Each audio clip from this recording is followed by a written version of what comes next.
and welcome in or welcome back. It's a MonkieMar.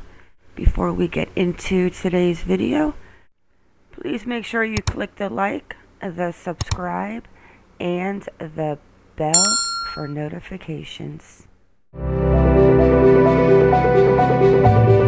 Candidates from the Northport Police Department visited their home and advised them that the remains were positively identified as those of Brian. Have they been asked to identify the remains in person? No, they have not. We had previously provided items for DNA testing and confirmation, and my understanding is that is what was used to identify the remains. Under the circumstances, I think, first of all, this is difficult news for any parent to receive. How are your clients doing? I've been using the word distraught for the last couple of days now, and they're extremely upset. And for some unknown reason, there are still people outside of their home, yelling and screaming and causing a ruckus, which any parent that's grieving the loss of a child should not have to deal with that. This has been a difficult few weeks for so many families, the Petitos as well. Do your clients understand the focus and attention on them? Of course they understand it. And it's been, how should I say, it's been very difficult to bear.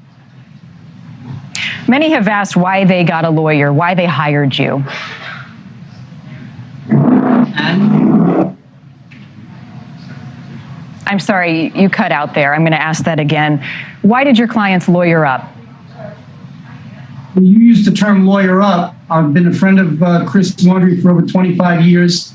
And when I got a phone call from Chris advising me that he was getting some inquiries from law enforcement, he asked me if I could assist him. And of course, I was more than glad to do so.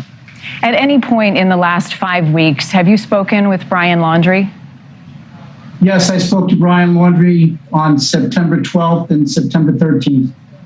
And what can you share about that conversation? Not much. Any conversation I had with Brian Laundrie is privileged. I can tell you that Chris and Roberta have been worried about Brian Laundrie since Brian went out for the hike on that Monday. And from there's been a lot of speculation, a lot of accusations, a lot of news outfits have proliferated that misinformation. And I firmly believe that's why these protesters are out there, because this has just become a circus, which there was no need for it to be that way. Did you ever see Brian Laundrie in person when he returned to Florida? I did not. And when was the last time his parents saw him before he went hiking? The morning he left for the hike. Have you believed over the last few weeks that he was alive? We were hopeful that he was alive because we had not heard from him and there was no sign of him after all of the search efforts that law enforcement had made. Obviously, each passing day and week, we understood that there might be a grim reality coming in the future. Those were confirmed today. Did Brian's parents share with you, did he share a plan with them? A plan for what? A plan for what he was going to do. His plan was to go out for a hike and absorb the fresh air, is what I understand. Was Brian in communication with his parents after he left the house on cell phone or in any other way?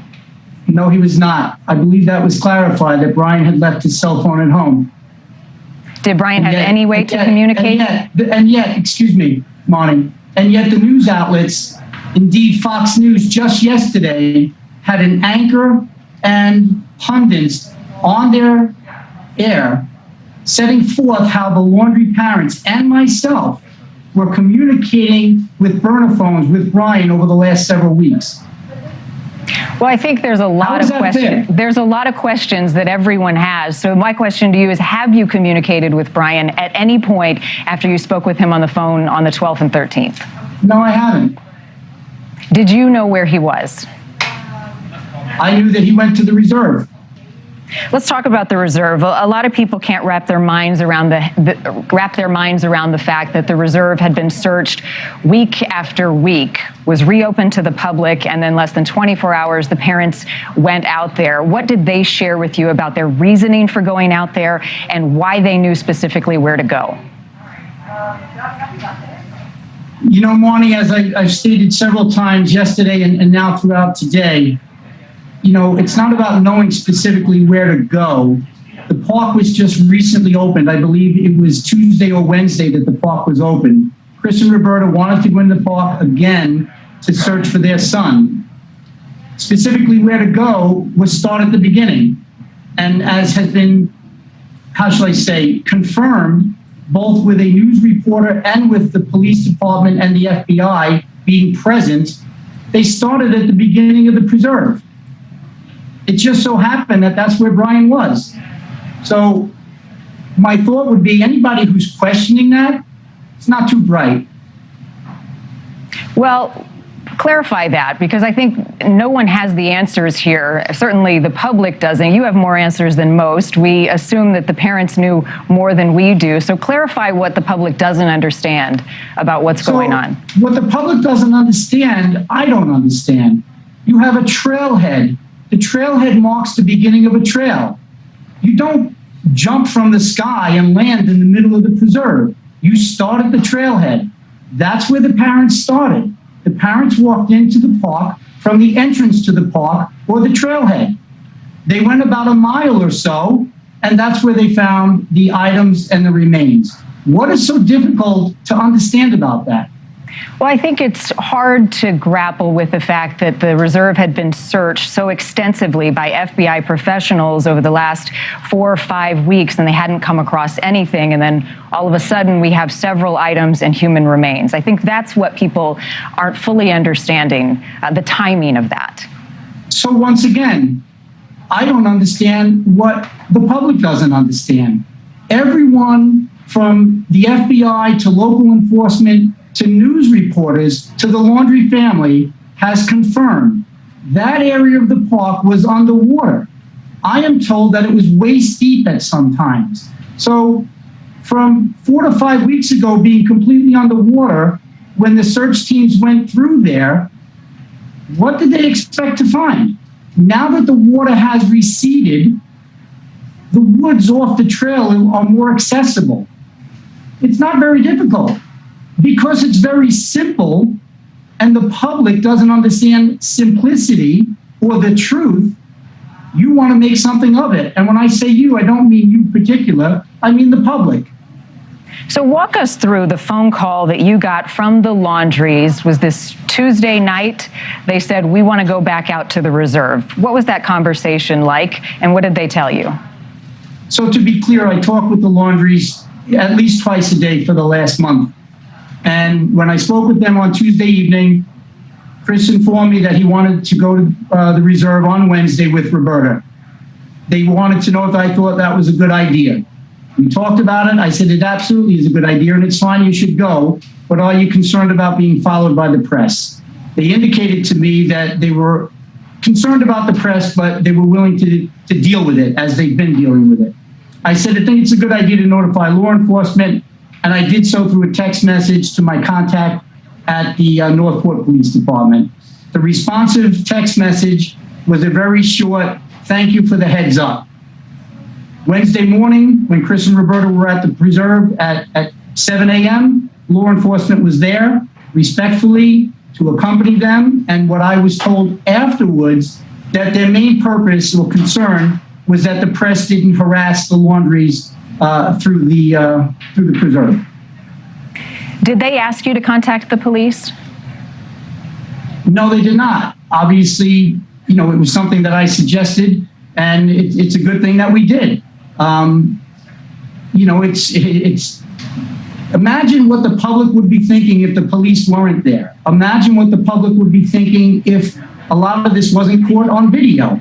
And still, with an independent reporter and a representative of law enforcement from a local agency, a representative from the FBI being present, and you still have these nonsensical people putting forth ideas that certain items were planted.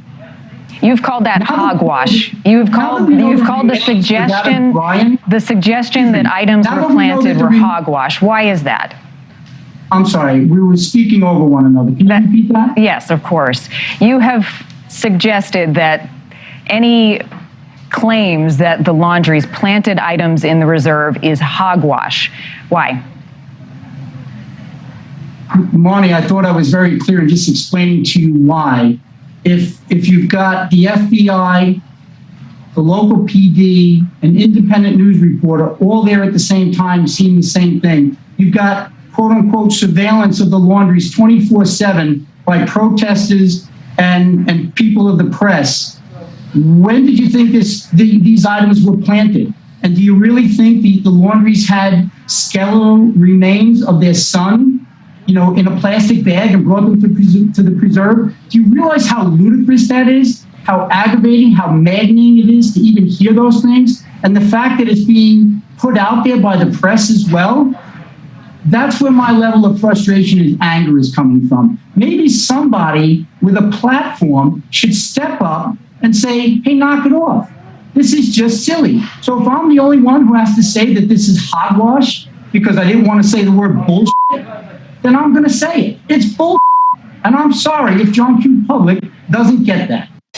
Let me ask you, Mr. Bertolino, from the very beginning, the public has been watching this case unfold, starting with Gabby's disappearance. I think everyone understands your client's right to stay silent, to not talk. That silence does not presume guilt. However, in the court of public opinion, the last few weeks have been difficult. Legally, I understand that argument, but ethically, did they ever consider reaching out to the Petitos, reaching out to law enforcement in help finding Gabby? Unfortunately, Monty, I can't have that conversation with you at this time. Why is that? I just can't. It's not the appropriate time to have that conversation. But it's an ethical conversation, not just for the parents of Brian, but for you as an attorney. At any point when they were searching for Gabby, did you feel the need, compelled to help? I can tell you that at this moment in time, Christian Roberto Laundrie just learned that their son's remains were identified. He is now no longer with them. At some point in time in the future, there may be more information as what I felt, what the Laundries felt, what we, quote, ethically, thought about the case. Now is not the time to do that. You've asked me the question 2 or 3 times, and I'm going to respectfully tell you again, it's not the time to discuss that. Have the Laundries reached out to the Petito family at all, and has the Petito family reached out to them in recent days? The Laundrie family has not reached out to the Petitos, and to my knowledge, the Petitos have not reached out to the Laundries. What are the Laundries' plans now? At the moment, they're going to grieve their son. And then what? Monty, I don't mean to be rude, and I know you have a job to do. They were just told less than a half hour ago that their son is deceased. Do you think that they really have thoughts on anything other than that their son is no longer with them? No, and I respect their privacy, and I can't begin to imagine the pain that they're going through. I just know that so many of us have questions about what has happened, not just to Gabby, but to Brian. The nation has been watching this search for him, what turned into a manhunt across the country. And so we are curious. We want answers. You're the closest to the family, and I want to know how they're doing. I want to know what their plans are. Monty, I don't have any information on the plans that the Laundries have. And I want to tell you, because I've got to stop myself, I'm taking some of my anger and frustration out on you. As you may know, I knew Brian Laundrie since he was an infant, since he was a small child. This is hard. I've shed a tear or two today as well. I've shared that with the Laundries. The fact that the public is continuing this nonsensical, we're hiding him in the beginning, we've fed him food, we've communicated with him, and every platform, because you hear that if you have a platform, you should use it for the good. You respect that they have the right to remain silent. But there are people in your position, maybe not you, but in your position, that never once pushed back on these so-called experts and pundits who did nothing but say, this is immoral, this is unethical. Somewhere along the line, somebody with a platform, someone in your position should have said, hey, you know what? Back off. This is America, and in our system of justice, they have the right to remain silent.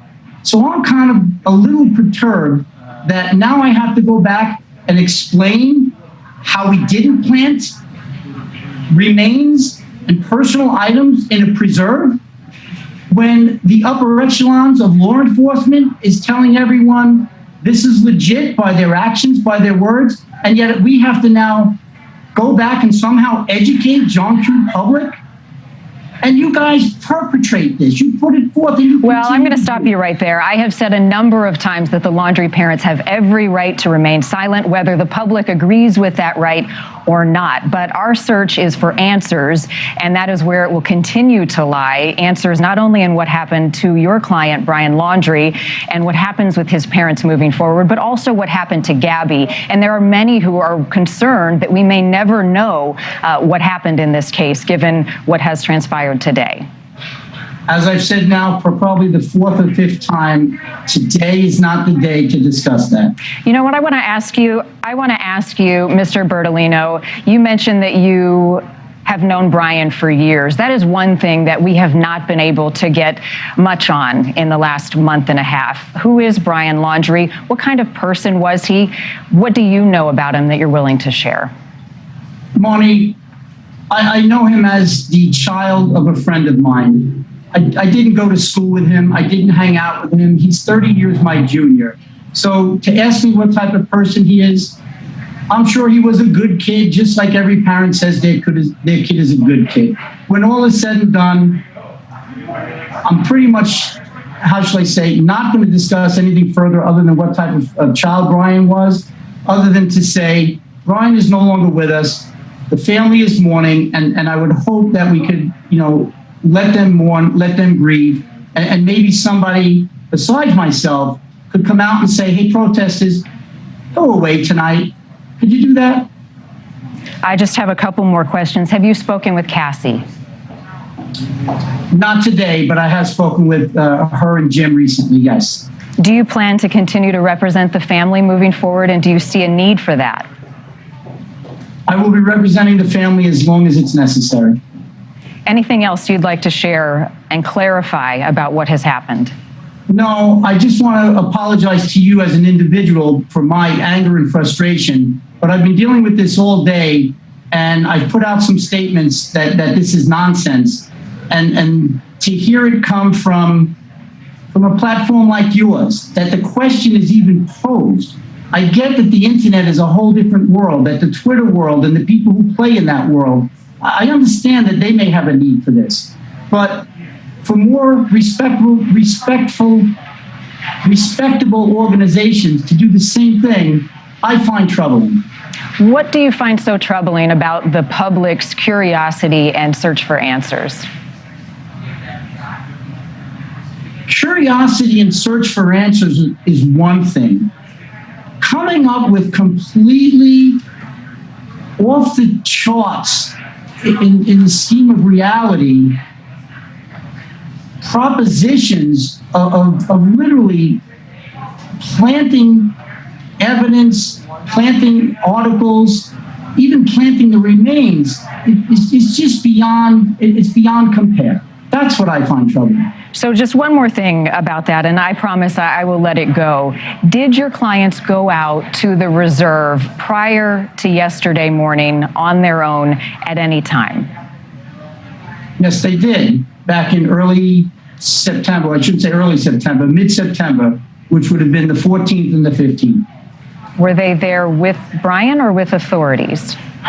No, they were there on their own. That was the day after Brian had went for the hike and didn't come home. And what did they do there? They walked around the trails looking for Brian initially. Is this when they picked up the car? On the second day, they picked up the car, correct. Did they find any items or anything that led them to believe that he was out there at that time? Beside the car? No. All right, Mr. Bertolino, we appreciate your time. I know this is a difficult day for many, including you. We thank you for giving us a moment to talk about it. Monty, once again, I want to apologize to you because I don't mean to take my frustration out on you. You are the first person I've spoken to since I've learned the news. And, I'm upset, I'm angry. And for the last 4 hours, I've been dealing with, I have to just call it nonsense. Well, I'd like to extend an invitation to you to come back on when you're ready to share more, and also to Brian Laundrie's parents when they're ready. Good enough, Monty. Thank you. Have a good evening. Thank you. All right, guys, drop them comments, drop them opinions. And with that, it is a wrap. I want to thank you all for coming in. Thank you for watching. Please like or dislike, whichever you prefer, and subscribe. Everyone have a good day or a good night wherever you are in the world, and stay vigilant. I am out.